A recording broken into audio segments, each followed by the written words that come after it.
여러분 안녕하세요. 오늘도 주님의 은혜 가운데서 여러분들이 승리하고 또 귀한 은혜 가운데 살아가기를 소망합니다. 사랑하고 순종하고 절제하는 이 사순절 기간에 또 이 영상과 함께하는 이 말씀의 묵상이 여러분들에게 한 뼘이라도 한 발자국이라도 더 귀한 은혜의 시간으로 다가갔으면 좋겠습니다.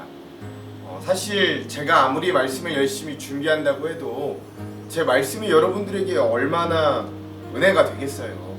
사실 이 모든 과정들을 통해서 우리가 간절한 마음으로 이 영상들을 보고 또 하나님을 향한 우리의 마음을 표현할 때 하나님께서 꼭 이 말씀뿐만 아니라 그러한 우리의 모든 노력과 과정의 하나하나 작은 것들을 통해서 또 여러분들에게 은혜와 힘과 또 능력을 허락해 주실 줄 믿습니다.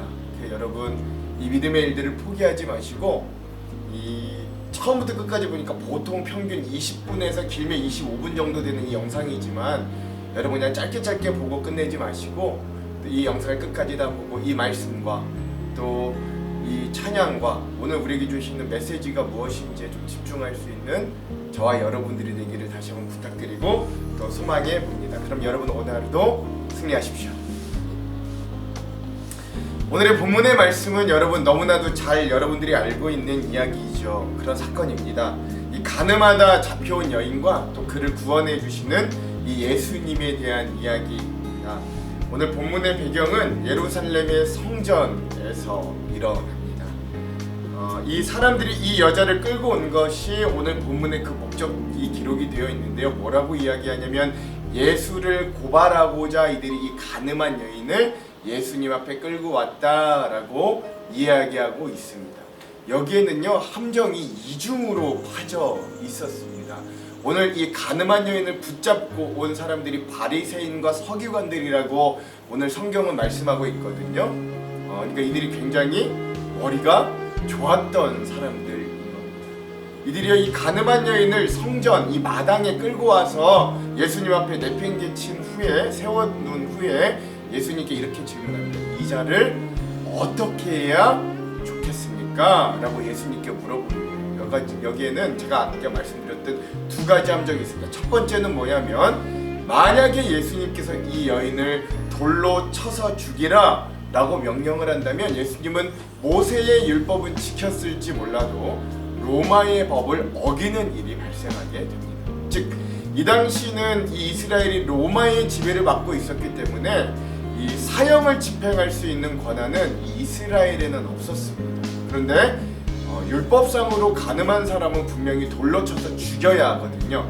돌로 치라라고 하는 건 로마의 법을 어기고 그를 사형을 집행하라고 하는 어떤 로마법을 어기게 되는 일들을 범하게 되는 것을 이야기합니다. 두 번째 함정은 무엇이냐면 그에 따라서 이 여인을 돌로 쳐 죽이지 말아라 라고 이야기하게 된다면 로마의 법은 지킬 수 있어도 이 율법은 또 어기게 되는 그런 함정에 빠지게 되니까 예수님이 무엇을 대답하든 그것이 다 이 예수님에게는 스스로의 올무와 함정이 되어서 이들이 예수님을 고발할 건덕지가 되는 이런 함정을 가지고 이들이 예수님께 찾아온 것입니다. 자, 이제 이러한 이 바리새인과 서기관들의 공격이 시작되었고 이들이 이 공격을 예수님 앞에 내어놓습니다. 그러면 이제 예수님의 턴이 된 거죠. 예수님의 차례가 됐는데 예수님이 그때 이렇게 행동하시는 거예요. 자, 6절의 말씀을 한번 볼게요.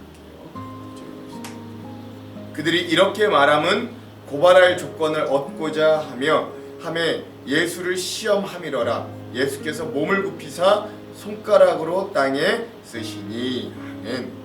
그런데 이 재밌는 건 예수님의 반응이 굉장히 재밌습니다.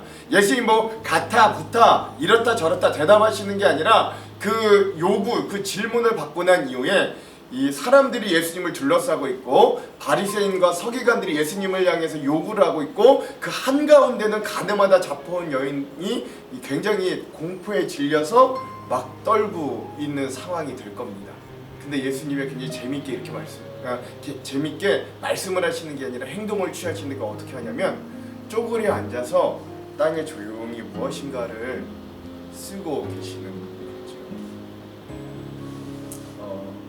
그리하여 그 시간 동안에 모두가 잠시 침묵하는 시간을 가지게 되고 또 그 예수님의 행위에 집중하는 시간이 되게 만드는 겁니다. 근데 여러분 생각해보면 그 당시는요, 지금이야 뭐 문맹률이 10%도 안 돼, 우리나라 거의 90% 이상, 거의 많은 사람들이 다 글을 읽을 수 있는 상황에 살거든요. 근데 이 상황을 그렇게 생각하면 안 됩니다. 이 당시 이 예수님이 계셨던 이 당시는요, 글을 읽을 수 있었던 사람이 오히려 굉장히 소수의 사람들, 대부분의 사람들은 글을 읽지 못했다라는 것들을 좀 기억할 필요가 있습니다.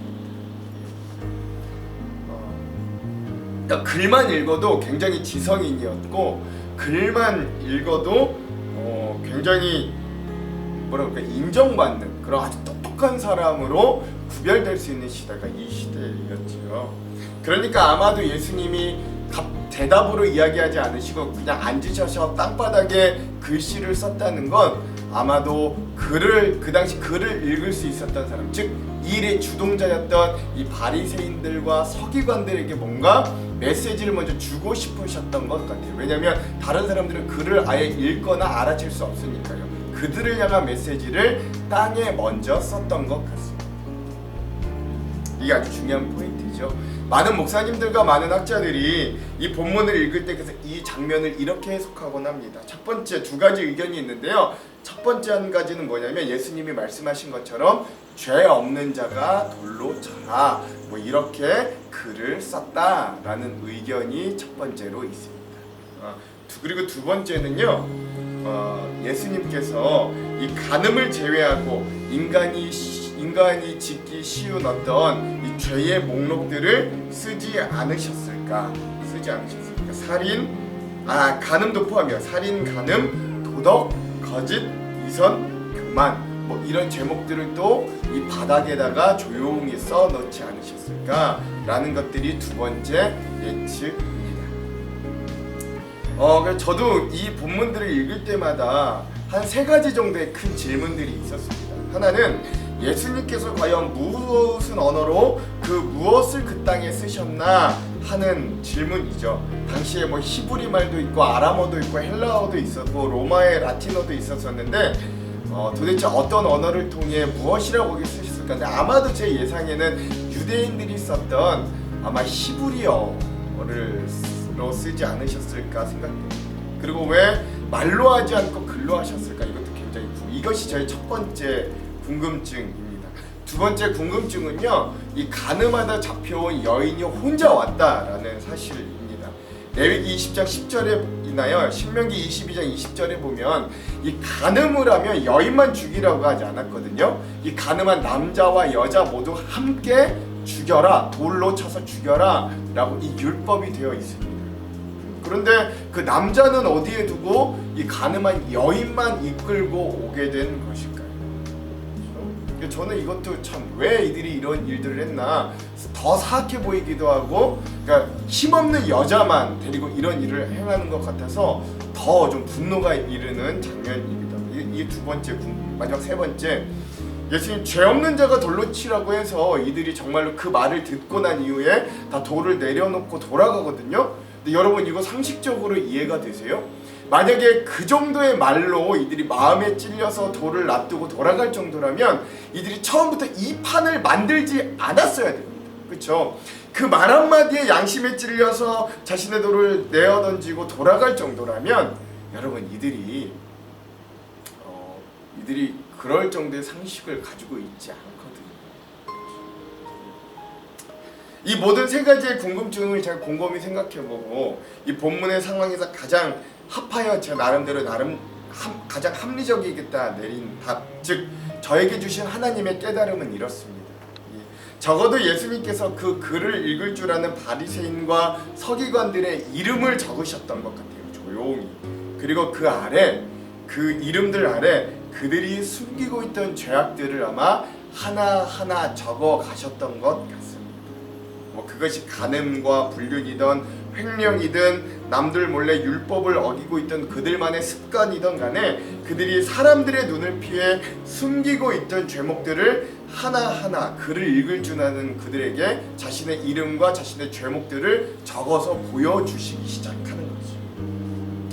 아마도 그것을 본 그들의 얼굴이 새파랗게 질리지 않았을까 싶습니다. 그리고 아마 군중들도 그 글을 읽을 줄 아는 그들에게 물어봤을 거예요. 아니 도대체 저 사람이 저게 뭐를 쓰는 겁니까? 계속 물어보니까 압박이 되는 거였어요. 되는 상황이었어요. 그러니 이미 그들이 돌까지 집어들었던 그들의 죄가 그들이 죄가 없는 자가 돌로 치라 라는 예수님의 말에 얼른 돌을 내려놓고 도망가듯이 도망가요. 거기에 모인 군중들을 다 빨리 야 집으로 돌아가라, 죄 없는 자가 돌로 치란다, 야 근데 우리가 죄가 없진 않냐 이러면서 막 그들을 물리치는 그런 일들이 되지 않았을까 생각해요. 그러니까 예수님의 말이 얼른 꽁무니를 뺀 상황이 아닐까 싶습니다. 그러니까 그 일의 주동자하고 권력자였던 바리새인들과 서기관들부터 그 자리를 얼른 피하고 나니까 군중들은 뭐 말할 것도 없이 죄 없는 자가 돌로 치라는 말씀. 그러니까 자신들의 어떤 목적도 이루지 못하였고 오히려 역으로 자신들에게 공격이 다가오는 것 같으니까 그 자리를 얼른 피하게 된 것이죠. 오늘 이 말씀에 저는 통쾌함과 역시 야 예수님은 좀 다를 수 있겠다, 다르신 분이구나 라는 깨달음을 얻는 동시에 또 한편으로는 이런 생각도 듭니다. 그들의 죄악을 그 조용하게 적으셨던 예수님이라면 내가 예수님 몰래, 내가 사람들의 눈 몰래 지었던 죄도 예수님은 이미 소상히 알고 계시구나 라는 어떤 이 등에서 식은땀이 나는 듯한 이런 두 가지 반응을 동시에 느끼기도 한 장면이 바로 오늘 이 장면과 깨달음이기도 하였습니다. 어찌됐든 이 일들이 일어난 이후에 이제 중요한 건 이 부분인데요. 예수님께서 그 성전 한가운데 어쩔 줄 몰라 겁에 잔뜩 질린 그 홀로 서 있는 여인에게 다가가시는 거예요. 그 장면이 10절인데 제가 한번 말씀 읽어볼게요. 예수님께서 일어나사 여자 외에 아무도 없는 것을 보시고 이르시되 여자여 너를 고발하던 그들이 어디 있느냐, 너를 정죄한 자가 없느냐. 이 말씀에서 중요한 단어 두 가지가 나옵니다. 그것이 무엇이냐면 고발과 정죄입니다. 오늘 우리의 상황에 이 말씀들을 대입해 보자면 오늘 우리의 실수가 때론 드러날 수도 있어요. 오늘 우리의 잘못들이 우리의 인생 가운데 드러나고 우리가 어떤 곤란하고 어렵고 두려움에 처하는 상황에 있을 수도 있습니다. 그때 사단이 오늘 우리를 향해 어떻게 공격하냐면 오늘 예수님이 말씀하신 것처럼 고발과 정죄로 우리들을 공격합니다. 우리에게 이렇게 자꾸 이야기합니다. 야, 어차피 베린 인생 너 살 가치가 없잖아. 야, 어떻게 너 그렇게 잘못 살았고 뻔뻔스럽게 살 수 있냐? 야, 너 어떻게 교회 그렇게 안 나가고 다시 뻔뻔스럽게 얼굴 들고 교회 나아갈 수 있냐? 우리들에게 자꾸 공격하고. 야, 너 사람들에게 그렇게 상처 주고 어떻게 그렇게 잘 먹고 잘 살 수 있냐? 뭐 이렇게 계속해서 우리들을 공격하는 거죠. 인간을 가장 힘들게 하는 것 중에 하나가 바로 이 죄책감과 좌절감입니다.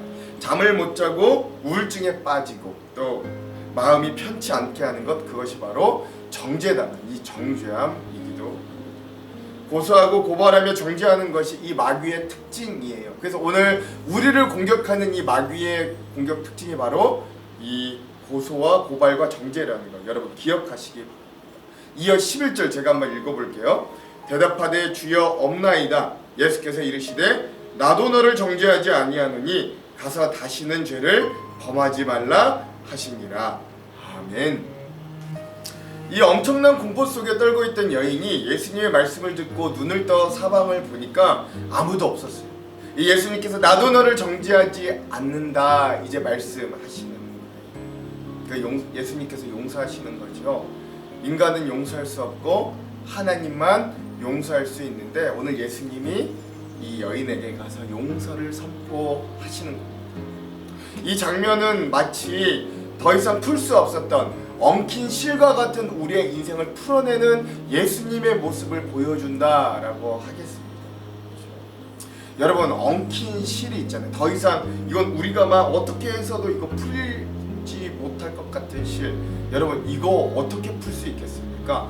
버려서 새 실을 사거나 아니면 이거를 풀어내야 된다면 제 생각에는 이걸 불로 녹여서 다시 실을 하나씩 다시 뽑아내는 것이 오히려 가장 좋은 방법일지도 모르겠다라는 생각이 드는데요. 예수님의 방법이 딱 그 방법, 오늘 엉켜버렸던 죄와 실수와 오늘 우리의 수많은 낙담과 열등감과 뭐 이런 것들로 엉켜버려 더 이상 우리의 힘으로 풀어낼 수 없는 그 인생을 예수님이 뜨거운 용서와 은혜라는 불로 녹여버리고 그리고 다시 새로운 인생의 실로 뽑아버리는 겁니다. 사실 우리가 전에 함께 말씀을 나눴던 이 38년 된 병자의 상황도 그렇고요. 오늘 본문에 나온 이 가늠하다 잡힌 여인에게 예수님이 계속적으로 하시는 말씀이 무엇이냐면 너가 고침을 받았는데 다시는 죄를 지어서 이런 중한 것들에 걸리지 않게 하라.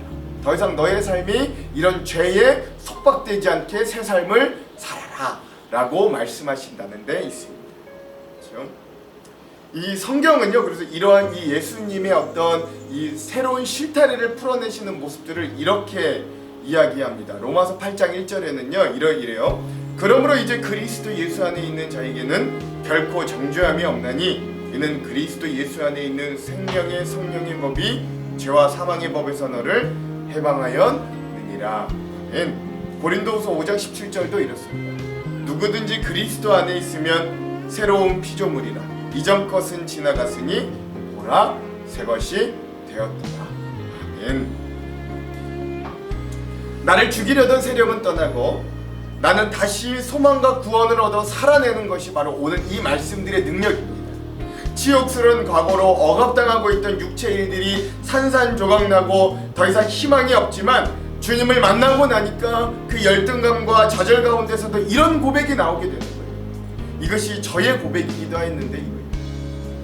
그래도 나에게는 열등감, 가난, 죽음은 떠난다. 주님을 만나고 나니 나는 새 삶의 주인공이다 라고 선언할 수 있게 되는, 기존에 나를 억눌리고 내가 가장 중요하게 여겼던 그 모든 것들이 더 이상 중요하지 않게 되는 새로운 삶을 오늘 우리들에게 허락해 주시는 거죠. 오늘 이 여인이 경험했던 이 감동, 이 감사, 이 안도, 이 평안이 또한 그런 것이 아니었을까 생각해봅니다. 즉 예수님은요 오늘 우리들에게 여전히 새로운 삶을 시작할 수 있는 기회와 용기와 또 그런 격려와 평안을 우리에게 주시는 거죠. 그리고 사랑의 충고를 아끼지 않으십니다. 오늘 말씀해 보니까요 이 여인에게 예수님이 가라 라고 명령하시거든요. 이 가라라는 말 안에 뭐가 포함되어 있냐면 가서 새로운 삶의 주인공이 되어 믿음의 삶을 멋지게 살아내어라, 그리고 다시는 과거로 돌아가지 말아라 라는 그 말씀의 의미들이 포함되어 있습니다. 오늘 이 예수님의 선포가 저와 여러분에게도 유효하기를 간절히 소망합니다. 사단은 오늘도 우리를 정죄하고 고소합니다. 때론 우리의 죄악이 내 안에 들보는 못 보고 다른 이들의 눈에 티끌을 보게 하며 우리가 오히려 고발하고 정죄하는 모습으로 살아가게도 만듭니다. 그런 삶 안에 갇혀 계시지 마시고 오늘 우리에게 새로운 용서와 새 삶으로 초대하시는 이 주님의 음성에 귀 기울이시기를 바랍니다. 그렇지 않는다면 결국 우리의 죄를 알고 있는 주님이 땅바닥에 우리의 이름과 우리의 죄악을 적어낼 것이기 때문에 그렇습니다. 17세기 가장 위대한 화가를 꼽으라면 여러분 네덜란드의 렘브란트를 꼽을 수 있습니다. 이 렘브란트가 그린 그림 중에요 그리스도와 가늠한 여인이라는 그림이 있습니다. 이 그림이요 재밌는 한 포인트가 있는데요. 그것이 무엇이냐면 이 그림 한가운데 가늠한 여인이 있고 이 한쪽에서 빛이 비춰오는데 그 빛이 예수님과 이 여인을 비치고 있다라는 사실입니다. 그래서요 이 여인은 가늠하다 잡혀온 여인이지만 그 빛을 받는 순간 그 그림의 주인공이 되고 가장 순결하고 아름답고 거룩한 모습으로 그 여인의 모습을 그림 가운데 표현하는 렘브란트를 볼 수 있습니다. 렘브란트는 왜 굳이 가늠한 여인에게 그 빛을 비치게 하였을까요? 렘브란트는요 결국 그 빛을 통해 우리를 새롭게 하시는 하나님의 어떤 용서하심, 하나님의 은혜를 그 그림에 담아놓고 싶지 않았나 저는 생각이 드는 거예요. 사실 인간이 이보다 더 거룩하여지고 완전하고 아름답게 될 수 있는 곳이 또한 어디에 있을까요? 하나님의 은혜와 하나님의 용서하심과 하나님의 사랑하심 가운데가 아니라면 우리 죄악된 추악한 우리의 인간이 가장 아름다워질 수 있는 공간은 한 군데도 없었기 때문에 하나님께서 인간을 다시 만날 수 있는 유일한 곳, 또 인간이 하나님을 만날 수 있는 유일한 곳, 바로 그 장소가 하나님의 은혜와 용서와 사랑의 자리였음을 기억할 필요가 있습니다. 오늘 본문은 우리도 그런 자리로 다시금 초대하는 거예요.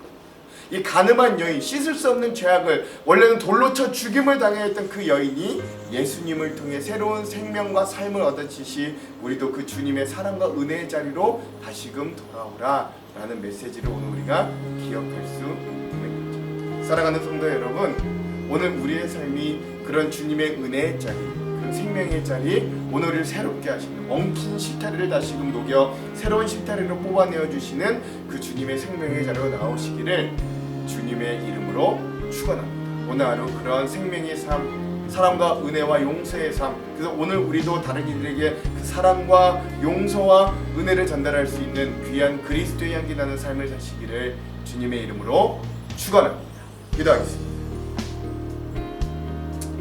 하나님, 오늘 용서와 은혜의 주님의 모습을 이 가늠한 여인을 구원하시며 또 그를 살려주시며 하나님, 오늘 그에게 새로운 삶을 가라 허락하신 그 주님의 모습 가운데 발견합니다.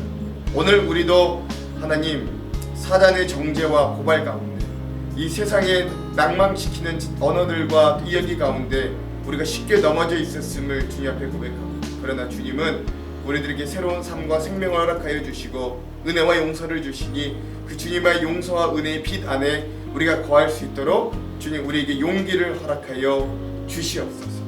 하나님, 오늘 우리 이 모든 힘든 역경 가운데 이 모든 것들을 이겨낼 수 있는 힘과 용기를 또한 주시기를 간절히 소망합니다. 특별히 모이지 못하는 우리의 상황 가운데 개인의 영적인 도약과 비상을 기억하여 주셔서 오늘 우리가 각자의 삶 가운데서도 주님의 말씀과 은혜 가운데 거하도록 발버둥치고 애쓰게 하여 주시고 그 가운데 우리의 믿음이 더욱더 성숙하고 성장할 수 있는 귀한 시간이 될 수 있도록 인도하여 주시옵소서. 오늘도 우리 하한장로교회에 속한 온 번석과 가정들 위해 은혜를 베풀어 주셔 하나님, 건강이 없는 곳에 건강, 믿음이 없는 곳에 믿음을, 물질이 없는 곳에 일용할 것들로 채워주시는 주님의 은혜로 함께하여 주시옵소서. 오늘도 함께하실 주님을 기대하오며 예수님 이름으로 기도합니다. 아멘. 오늘은 마커스 워십의 주 은혜임을 나는 믿네 함께 들으면서 오늘 말씀을 마무리하도록 하겠습니다. 그럼 여러분, 오늘 하루도 주님 안에서 승리하세요. 제8장. 예수는 감람산으로 가시니라. 아침에 다시 성전으로 들어오시니 백성이 다 나아오는지라. 앉으사 그들을 가르치시더니 서기관들과 바리새인들이 음행 중에 잡힌 여자를 끌고 와서 가운데 세우고 예수께 말하되, 선생이여, 이 여자가 가늠하다가 현장에서 잡혔나이다. 모세는 율법에 이러한 여자를 돌로 치라 명하였거니와 선생은 어떻게 말하겠나이까? 그들이 이렇게 말하면 고발할 조건을 얻고자 하여 예수를 시험함이로라. 예수께서 몸을 굽히사 손가락으로 땅에 쓰시니 그들이 묻기를 맞이 아니하는지라. 이에 일어나 이르시되, 너희 중에 죄 없는 자가 먼저 돌로 치라. 다시 몸을 굽혀 손가락으로 땅에 쓰시니 그들이 이 말씀을 듣고 양심의 가책을 느껴 어른으로 시작하여 젊은이까지 하나씩 나가고 오직 예수와 그 가운데 섰는 여자만 남았더라. 예수께서 일어나사 여자 외에 아무도 없는 것을 보시고 이르시되, 여자여, 너를 고발하던 그들이 어디 있느냐? 너를 정죄한 자가 없느냐? 주여, 없나이다. 나도 너를 정죄하지 아니하노니 가서 다시는 죄를 범하지 말라. 예수께서 또 말씀하여 이르시되, 나는 세상의 빛이니 나를 따르는 자는 어둠에 다니지 아니하고 생명의 빛을 얻으리라. 바리새인들이 이르되, 네가 너를 위하여 증언하니 네 증언은 참되지 아니하로다. 내가 나를 위하여 증언하여도 내 증언이 참되니 나는 내가 어디서 오며 어디로 가는 것을 알거니와 너희는 내가 어디서 오며 어디로 가는 것을 알지 못하느니라. 너희는 육체를 따라 판단하나 나는 아무도 판단하지 아니하노라. 만일 내가 판단하여도 내 판단이 참되니 이는 내가 혼자 있는 것이 아니요 나를 보내신 이가 나와 함께 계심이라. 너희 율법에도 두 사람의 증언이 참되다 기록되었으니 내가 나를 위하여 증언하는 자가 되고 나를 보내신 아버지도 나를 위하여 증언하시느니라. 네 아버지가 어디 있느냐? 너희는 나를 알지 못하고 내 아버지도 알지 못하는도다. 나를 알았더라면 내 아버지도 알았으리라. 이 말씀은 성전에서 가르치실 때에 헌금함 앞에서 하셨으나 참는 사람이 없으니 이는 그의 때가 아직 이르지 아니하였음이로라.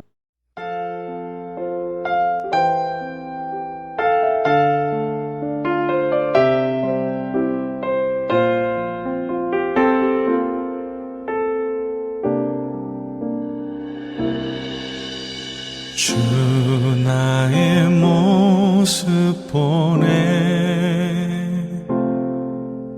상한 나의 맘 보시네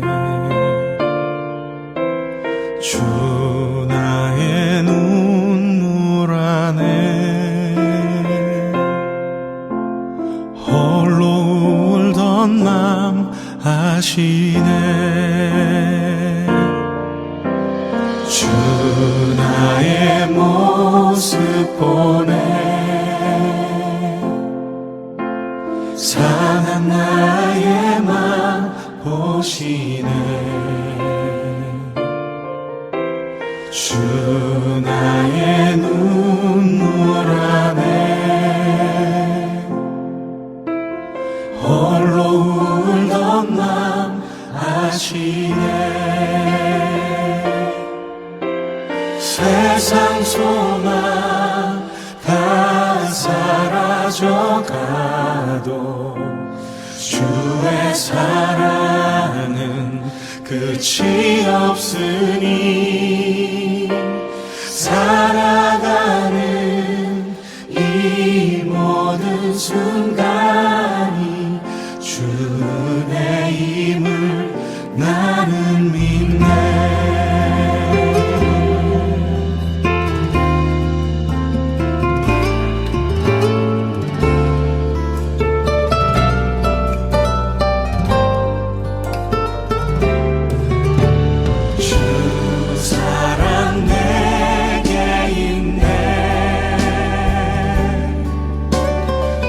사랑이 날 채우네 주 은혜 내게 있네 그 은혜로 날 세우네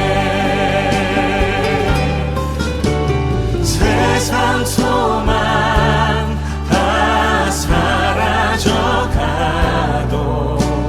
주의 사랑은 끝이 없으니 살아가는 이 모든 순간이 주의 힘을 나는 믿네 세상 소망 다 사라져가도